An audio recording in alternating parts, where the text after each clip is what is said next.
Hello सबैलाई नमस्कार। म फेरि पनि नेपाल सशस्त्र प्रहरीको लागि महत्त्वपूर्ण केही प्रश्न उत्तरहरू लिएर आइसकेको छु।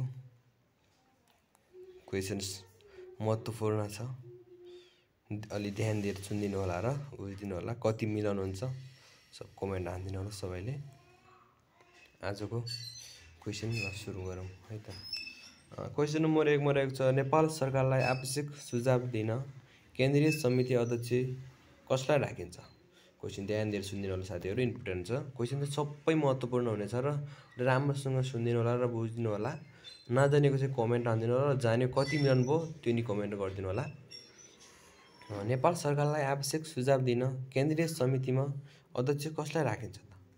अप्सन क मा रहेको छ गृह मन्त्री वा गृह सचिव। अप्सन ख मा रहेको छ गृह मन्त्री वा राज्य मन्त्री। अप्सन ग मा रहेको छ राआबी प्रमुख। अप्सन घ मा रहेको छ बालाधिकृत।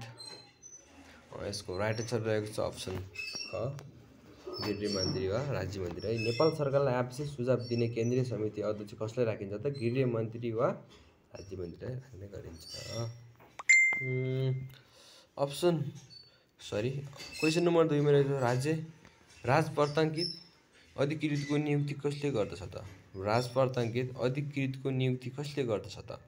अप्सन क मा रहेको छ आयोगले। अप्सन ख मा रहेको छ महानिरीक्षकले। अप्सन ग मा रहेको छ नियुक्ति समितिले। अप्सन घ मा रहेको छ नेपाल सरकारले। साथीहरू यसको राइट आन्सर रहेको छ अप्सन ग नेपाल सरकारले है। क्वेसन नम्बर 3 मा रहेको छ, सशस्त्र विद्रोह गर्ने उद्योग गरेमा सशस्त्र प्रहरी ऐन 2058 अनुसार कुन सजाय भोग्नु पर्छ त?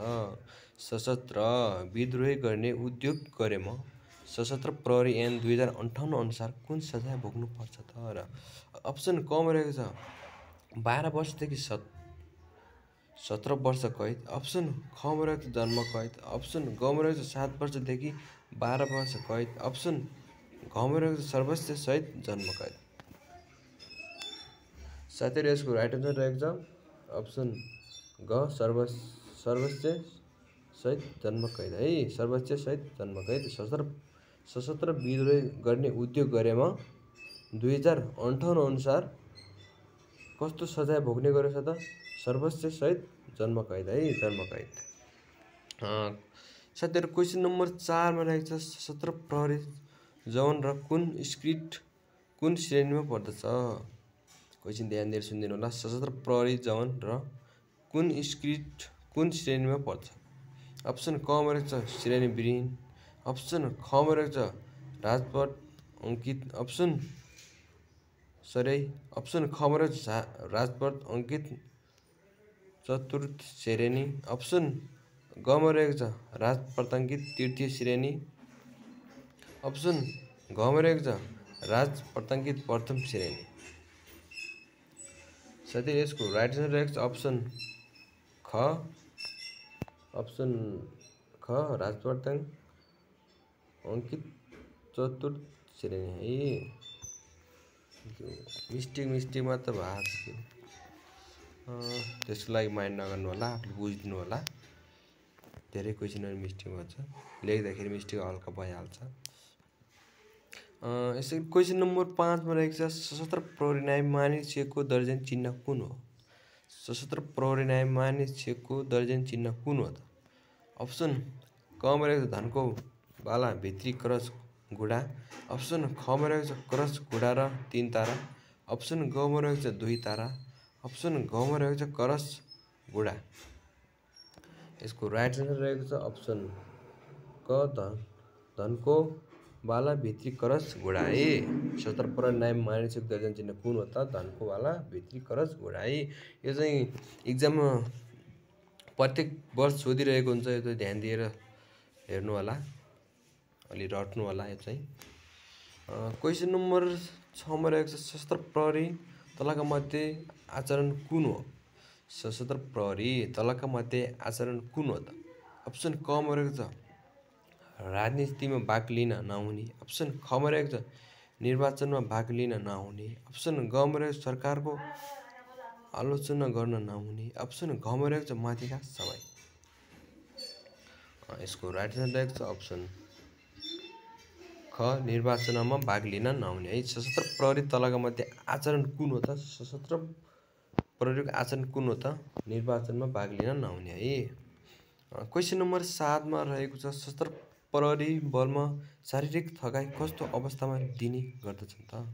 सशस्त्र प्रहरी बलमा शारीरिक थकाइ कस्तो अवस्थामा दिने गर्दछन्? अप्सन क मा रहेको छ समय पालना गरेमा, अप्सन ख मा रहेको छ अनुशासनमा रहेमा, अप्सन ग मा रहेको छ अनुशासनहीन कम काम गरेमा, अप्सन घ मा रहेको छ माथिका कुनै पनि हुँदैन। यसको राइट आन्सर रहेको छ अप्सन ग अनुशासनहीन काम गरेमा ए। क्वेसन नम्बर 8 मा रहेको छ सशस्त्र प्रहरी कर्मचारीले 1 वर्षमा कति दिन बिरामी बिदा पाउँछन् त? यो नि इम्पोर्टेन्ट क्वेसन त, अलि ध्यान दिएर हेर्नु होला। सशस्त्र प्रहरी कर्मचारीले 1 वर्षमा कति दिन बिरामी बिदा पाउँछन् त?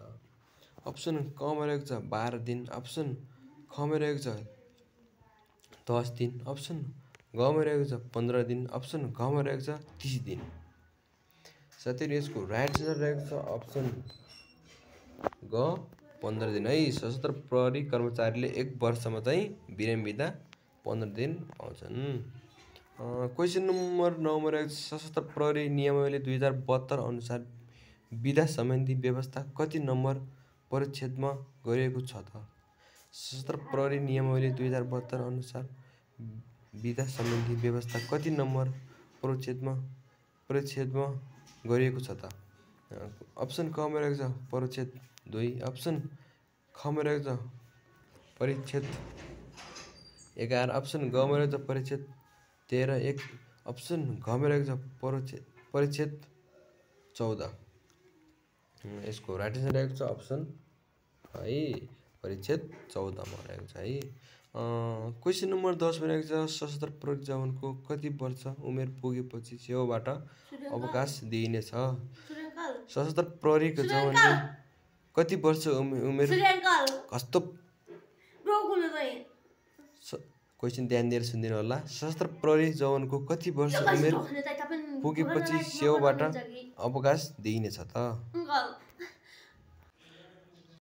अप्सन क मा रहेको छ 49 वर्ष, अप्सन ख मा रहेको छ 50 वर्ष, अप्सन ग मा रहेको छ 54 वर्ष, अप्सन घ मा रहेको छ 58 वर्ष।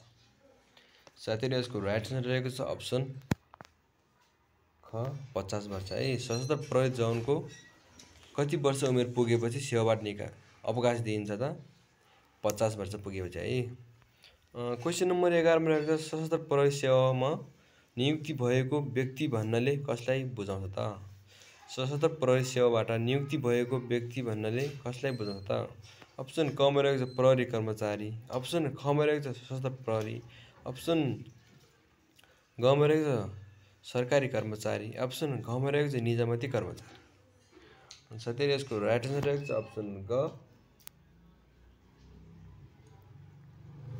अप्सन ग सरकारी कर्मचारी है। सशस्त्र प्रहरी सेवामा नियुक्ति भएको व्यक्ति भन्नाले कसलाई चिनिन्छ त? सरकारी कर्मचारी है। क्वेसन नम्बर 12 मा रहेको छ सशस्त्र प्रहरीले तलका मध्ये कुन काम गर्न पाउने छैन त? सशस्त्र प्रहरीले तलका मध्ये कुन काम गर्न पाउने छैन त? अप्सन क मा रहेको छ नियमितता र समयको पालना, अप्सन ख मा रहेको छ अनुशासनमा रहन, अप्सन ग मा रहेको छ राजनीतिमा भाग लिन, अप्सन घ मा रहेको छ आज्ञा पालना गर्न। यसको राइट आन्सर रहेको छ अप्सन क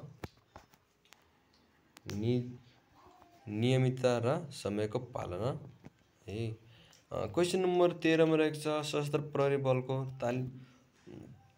तालिका महाविद्यालयमा प्रमुख को रहन्छ त? सशस्त्र प्रहरी बलको तालिका महाविद्यालयमा प्रमुख को रहन्छ त? अप्सन क मा रहेको छ सशस्त्र प्रहरी उपमहानिरीक्षक, अप्सन ख मा रहेको छ सशस्त्र प्रहरी नायब महानिरीक्षक, अप्सन ग मा रहेको छ सशस्त्र प्रहरी नायब उपरीक्षक, अप्सन घ मा रहेको छ सशस्त्र प्रहरी वरिष्ठ उपरीक्षक।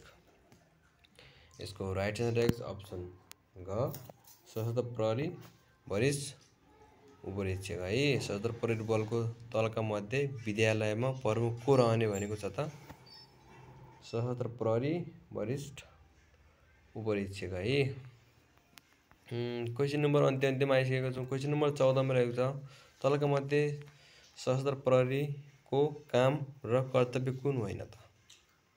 तलका मध्ये सशस्त्र प्रहरीको काम र कर्तव्य कुन होइन त? अप्सन क मा रहेको छ पृथकतावादी पृथकतावादी गतिविधि नियन्त्रण गर्न। अप्सन ख मा रहेको छ आतंककारी गतिविधि नियन्त्रण गर्न। अप्सन ग मा रहेको छ राजनीतिमा भाग लिने। अप्सन घ मा रहेको छ सीमा सुरक्षा गर्ने। यसको राइट आन्सर रहेको छ अप्सन ग राजनीतिमा भाग लिने। तलका मध्ये सशस्त्र प्रहरीको काम र कर्तव्य कुन होइन त? राजनीतिमा भाग लिने होइन है। क्वेसन नम्बर लास्टमा रहेको छ क्वेसन नम्बर 15 मा रहेको छ सशस्त्र प्रहरी सहायक निरीक्षक कुन श्रेणीमा पर्दछ त? सशस्त्र प्रहरी सहायक निरीक्षक कुन श्रेणीमा पर्दछ त? अप्सन क मा रहेको छ राजपथ अङ्कित तृतीय। अप्सन ख मा रहेको छ राजपथ अङ्कित प्रथम। अप्सन ग मा रहेको छ राजपथ अङ्कित द्वितीय। अप्सन घ मा रहेको छ कुनै पनि होइन। साथीहरु यसको एन्सर चाहिँ कमेन्ट गरिदिनु होला है। म अर्को भिडियोमा भन्ने छु यसको एन्सर कुन हो भनेर म अर्को भिडियोमा भन्ने छु र यसको एन्सर के रहेछ त कमेन्ट गरिदिनु होला। जाने पनि नजाने पनि के हो गरिदिनु होला। म अर्को भिडियोमा भन्ने छु। आजको लागि यति नै है।